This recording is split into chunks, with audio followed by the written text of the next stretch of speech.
Hey everybody, I want to say just a few words about what happened to my goddaughter because I've shown so much about myself by publishing my new book, but this incident that happened with my goddaughter that I've made a few posts about isn't included in the book because the story isn't exactly mine as much to tell. The short of it is that my goddaughter was actually murdered at 2.5 years old, and she was buried in her Easter dress. The gentleman that did it was not a stranger to the family, but actually someone very close to the family.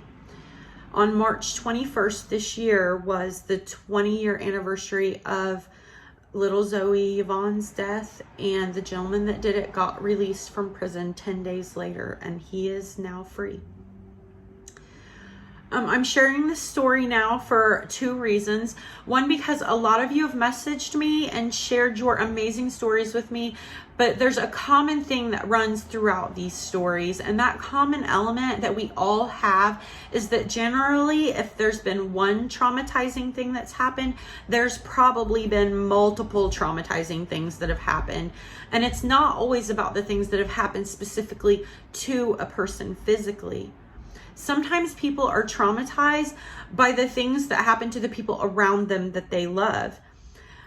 Yes, I've talked about many things that actually happened to me in this book, but there are also a lot of the bad things that happen to the people I love that I don't always mention, but that did affect me. There were deaths due to overdoses and violence, problems with addictions, and even just like natural disasters that affected my friends and my family, all because of the area that we were unlucky enough to live in. And these things were nobody's fault, but they still affected everyone.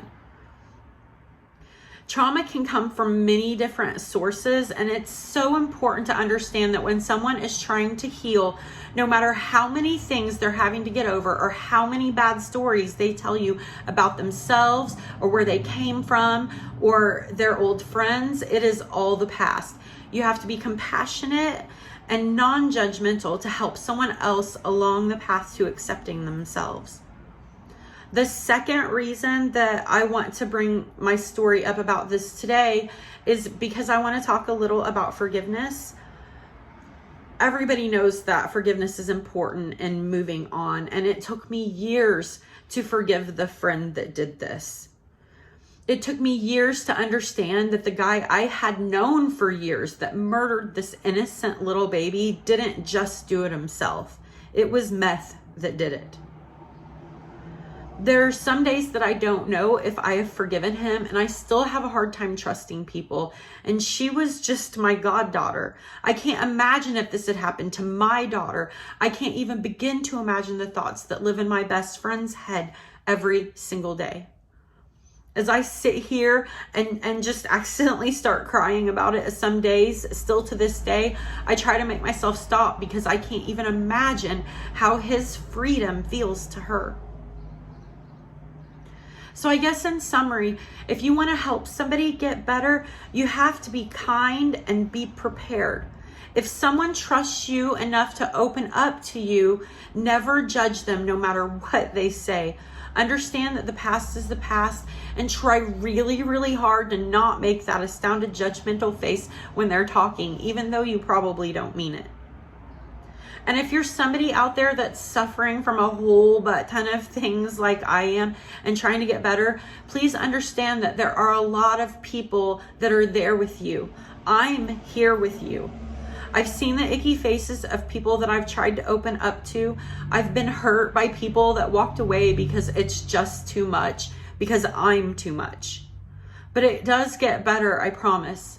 Don't ever give up trying to open up.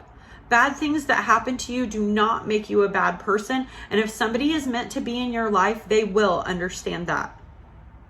It is not your fault if someone else is not strong enough to understand you.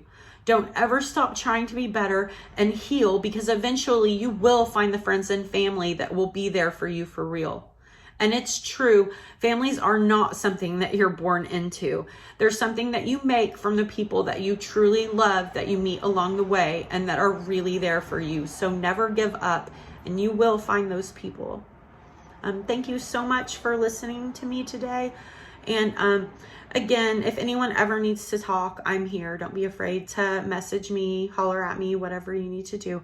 And if I can't help you, I can get you in touch with somebody that can. So thank you all so much. And I hope you're having a wonderful weekend and a wonderful holiday. Bye.